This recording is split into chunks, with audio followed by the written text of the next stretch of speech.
अस्सलाम वालेकुम व्यूवर्स, उम्मीद है आप खैरियत से होंगे। ओ बॉक्स गोल्ड का 9 मई 2022 का मार्केट रैप अप है ये।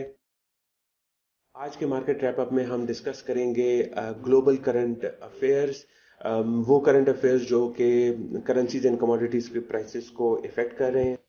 इसके अलावा हम डिस्कस करेंगे इकोनॉमिक कैलेंडर को। इकोनॉमिक कैलेंडर में कौन सी न्यूज़ ऑलरेडी रिपोर्ट हो चुकी हैं और कौन सी न्यूज़ आज के दिन में रिपोर्ट होनी है और उनका इफेक्ट क्या हो सकता है।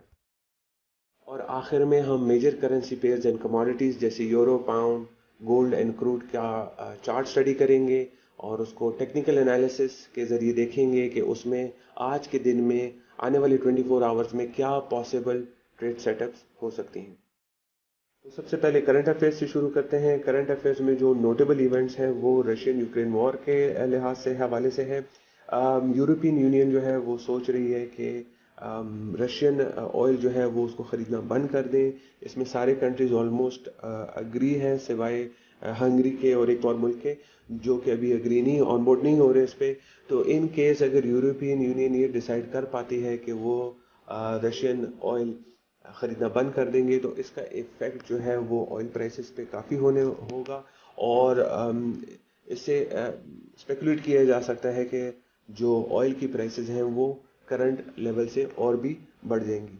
इसके अलावा इसका इफ़ेक्ट एक ये भी होगा कि यूरोपियन यूनियन जो यूरोप के कंट्रीज़ हैं जो कि यूएसएसआर से ऑयल जो है इंपोर्ट करते हैं और उस पर काफ़ी डिपेंडेंट है, वहाँ पर प्राइसेस और भी बढ़ जाएंगी और इन्फ्लेशन जो है, जो कि ऑलरेडी बहुत हाई है, वो और भी बढ़ने के चांसेस हैं। दूसरी बात जो हम डिस्कस करेंगे वो चाइनीज़ इकोनॉमी है। पिछले मंथ्स में चाइना में कुछ कोरोना वायरस के केसेस आए थे।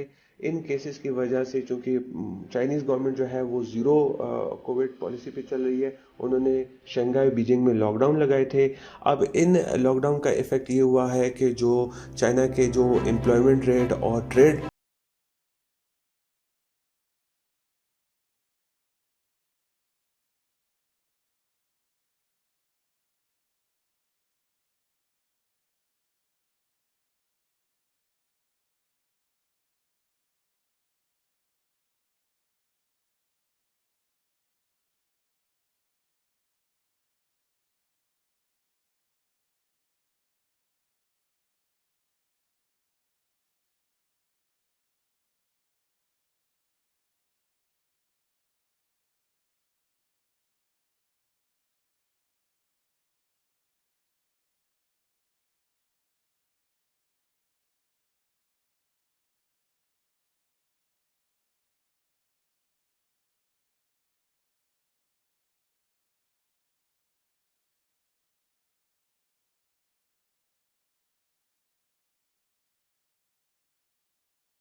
तो उसका इफेक्ट करेंसीज पे ये होता है कि वो स्ट्रेंथ ले लेती है। ठीक है, जैसे कि आप देख रहे हैं कि यूएस डॉलर जो है वो यूरो और पाउंड के अगेंस्ट काफ़ी स्ट्रांग हो गया और अपने ऑल टाइम हाई हाई पे पहुंच गया। ठीक है, तो इसकी मेजर वजह यह है कि गवर्नमेंट्स जो है वो अपने इंटरेस्ट रेट बढ़ा रहे हैं और आगे बढ़ाने का प्लान कर रहे हैं। ठीक है, इसके अलावा अगर आप देखें तो यूएसडी जापानीज येन में, जापानीज येन के अगेंस्ट यूएस डॉलर जो है काफ़ी स्ट्रेंथ में चला गया। 130 येन के अगेंस्ट $1 के अगेंस्ट 130 येन जो है वो ट्रेड कर रहा है। इसकी भी एक बहुत बड़ी वजह यह है कि यूएस ने और यूरोपियन यूनियन में अपने इंटरेस्ट रेट बढ़ाए हैं, लेकिन जापान में जो है तो इंटरेस्ट रेट नहीं बढ़े। ठीक है, तो उसकी वजह से ये आप देख रहे हैं कि यूएसडी जेपीवाई में काफ़ी प्राइसेस आप चली गई। इनको हम डिटेल में डिस्कस करेंगे टेक्निकल एनालिसिस में कि और कहाँ तक प्राइसेस जा सकती हैं। टेक्निकल एनालिसिस जो हमारा लास्ट सेक्शन होगा उसमें हम डिस्कस करेंगे। अब चलते हैं इकोनॉमिक कैलेंडर में। अच्छा, इकोनॉमिक कैलेंडर में आज कोई ख़ास इम्पोर्टेंट न्यूज़ नहीं है। सिर्फ बॉस्टिक की स्पीच है फेडरल रिजर्व्स की, और कल जो है हमारे पास व्यू सेंटिमेंट है जो कि इतनी इम्पोर्टेंट नहीं है, उनका इफेक्ट इतना नहीं होता। इसकी एक वजह ये भी है कि जो लास्ट 7 डेज हैं पिछली वीक में मोस्टली सारी इम्पोर्टेंट इकोनॉमिक जो थी वो आ गई हैं। जैसे हमारे पास एम्प्लॉयमेंट चेंज थे, इंटरेस्ट रेट डिसीजन थे, वो लास्ट वीक में सारे हो गए हैं। तो इसलिए इस आज के दिन में और कल के लिए हमारे पास कोई इम्पोर्टेंट इकोनॉमिक इंडिकेटर रिलीज नहीं होना। अब चलते हैं हम अपने टेक्निकल एनालिसिस की तरफ। तो सबसे पहले टेक्निकल एनालिसिस में हम डिस्कस करते हैं यूरो यूएसडी को। यूरो यूएसडी जैसे आप देख रहे हैं ट्रेड कर रहा है 1.0505 पे, ऑलमोस्ट पैरिटी पे आ गया है, और एक्सपेक्ट भी ये किया जा रहा है कि ये 1.000 मतलब यूरो यूएसडी जो है वो पैरिटी पे एक दूसरे के साथ आ जाए। तो इसमें मेरे ख्याल से यूरो यूएसडी में सेलिंग जो है वो हमारे लिए एक बेहतरीन स्ट्रेटजी रहेगा। रैलीज पे सेल करना, आप H1 पे या H4 पे डिपेंडिंग ऑन आपकी स्ट्रेटजी पे आप इसको सेल कर सकते हैं। जब भी रैलीज आए, जैसे देखें यहाँ पर कुछ घंटे पहले रैली है, यहाँ पर सेल कर दिया आपने। फिर नेक्स्ट में जब थोड़ा लैग करेगा ये डाउन की तरफ, डेफिनेटली इस लेवल को ब्रेक करेगा। जब इस लेवल को ये ब्रेक कर ले, लेवल इज 1.0500 कह लें, इसको जब ब्रेक कर ले तो ये लैग करेगा। फिर लैग का एक करेक्शन होगा जो रैली की शक्ल में होगा, और उस रैली को आप दोबारा सेल कर लें। ये स्ट्रेटजी आप यूरो यूएसडी के लिए बेहतर है। आज के दिन में अगर करें, एक्सपेक्टेड लेवल्स जो ये पहुंच सकता है, जहां तक आज के दिन में यूरो यूएसडी में जो हम देख सकते हैं वो है हमारा 1.0471 या 1.0450। ठीक है, तो ये 50-60 पॉइंट्स आपके पास नीचे की तरफ पॉसिबिलिटी है कि आप इनको टच करें।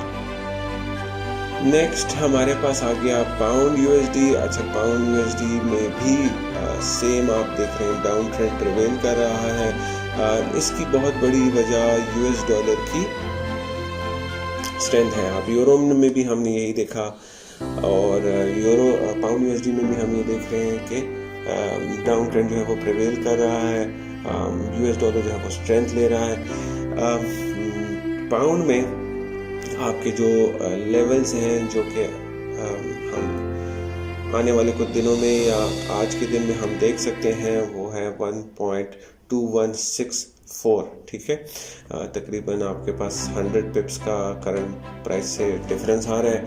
इसमें भी मैं रेकमेंड करूंगा कि हम रैलीज को सेल करें तो बेहतर है। ठीक है, देखिए हमारे पास इकोनॉमिक कैलेंडर में कोई इस तरह न्यूज़ नहीं है जो इसको इफेक्ट कर सके।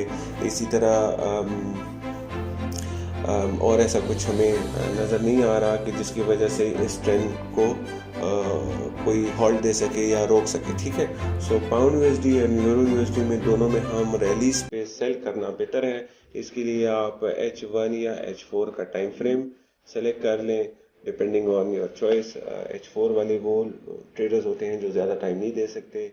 H4 पे अगर आप ट्रेड लगाएंगे तो वो आप कम से कम 12 घंटे से लेकर 16 घंटे 20 घंटे तक उसको आप कंटिन्यू रखेंगे। H1 पे आप लगाएंगे तो वो आप 5-6 घंटे के लिए आप उसको रख सकते हैं। अगर आप इससे भी ज़्यादा शॉर्ट ट्रेड करते हैं तो आप M30 या M15 पे भी आप रैलीज को सेल कर सकते हैं। पाउंड और यूरो में हम आज के दिन के लिए रिकमेंड करेंगे कि सेल को ही कंटिन्यू किया जाए। नेक्स्ट हमारे पास है गोल्ड।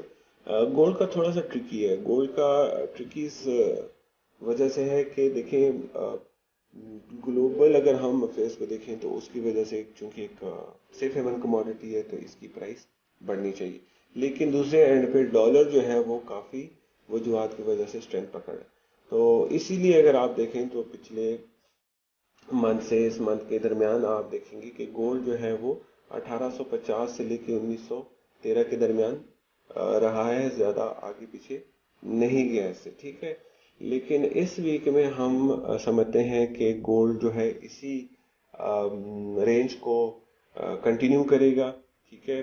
फिलहाल हमारे पास और कोई ऐसी रीज़न नहीं है जिसमें हम गोल्ड को इस रेंज से बाहर ट्रेड करते हुए देखें, तो लिहाजा ट्रेडर्स जो वो ट्रेड कर रहे हैं वो उनके लिए बेहतर है कि वो गोल्ड को ट्रेड करें, इसी रेंज के अंदर ट्रेड करें।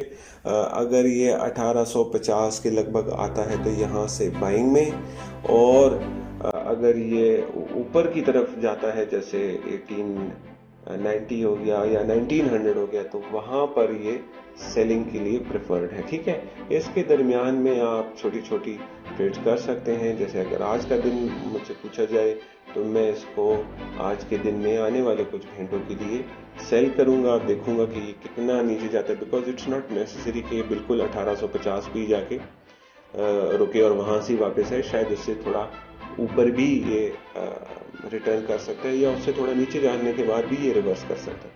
तो we'll watch, but still I guess कि आने वाले कुछ घंटों में ये डाउन ट्रेंड इसका मीडियम और शॉर्ट टर्म के लिए डाउन ट्रेंड इसका रिकमेंडेड है, जिसमें आप सेलिंग कर सकते हैं, डिप्स को सेल कर सकते, रैलीज को सेल कर सकते हैं।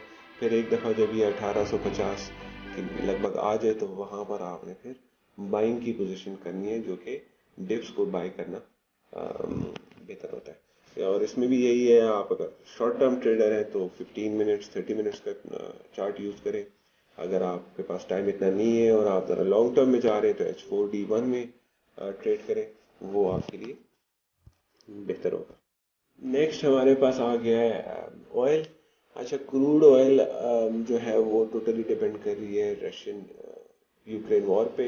ज़्यादातर फंडामेंटल्स और ग्लोबल इकोनॉमिक फैक्टर्स जो हैं वो तो पॉइंट कर रहे हैं कि ऑयल की प्राइसेस और भी ऊपर जाएंगी, लेकिन इसका हम तय नहीं कर सकते कि कब जाएंगी। लेकिन अगर टेक्निकल एनालिसिस आप देखें तो हमारे पास एक वैसा है हमारे पास यहाँ पर 4 आवर चार्ट पे, जिसको मेरे ख्याल से आप ट्रेड कर सकते हैं। लोअर लेवल्स उसके आ रहे हैं 107 पॉइंट, मैं आपको एग्जैक्टली बता दूं 107.30 के लगभग, ठीक है। 107.30 से हम इसको बाय कर सकते हैं और टारगेट हम कर सकते हैं 110.20, जो कि हमारा हाई रह चुका है पिछले 5th ऑफ मई का। तो ऑयल के लिए हमारे पास यही रिकमेंडेशन है कि 107.30 के लगभग इसको बाई किया जाए और टारगेट किया जाए 110.20। ये आज के दिन का ही है। इंशाल्लाह कल जब हम नई वीडियो बनाएंगे तो उसमें हम दोबारा इसको एनालाइज करेंगे और देखेंगे कि क्या पॉसिबल बेहतरीन सेटअप्स बन सकते हैं। व्यूअर्स, आज के लिए इतना ही है। उम्मीद है कि आपको हमारी वीडियो इन्फॉर्मेटिव लगी होगी और आपको ट्रेडिंग में आज ये हेल्प करेगी। इंशाल्लाह कल दोबारा कोशिश करेंगे हम एक और वीडियो के साथ, और तब तक के लिए इजाज़त दें। हमारे चैनल को सब्सक्राइब करें प्लीज़ और नोटिफिकेशन बेल को क्लिक करें ताकि जब भी हमारी कोई एनालिसिस की वीडियो आए तो वो आपको बर वक्त उसका पता लग सके। Thank you for watching. अल्लाह हाफिज़।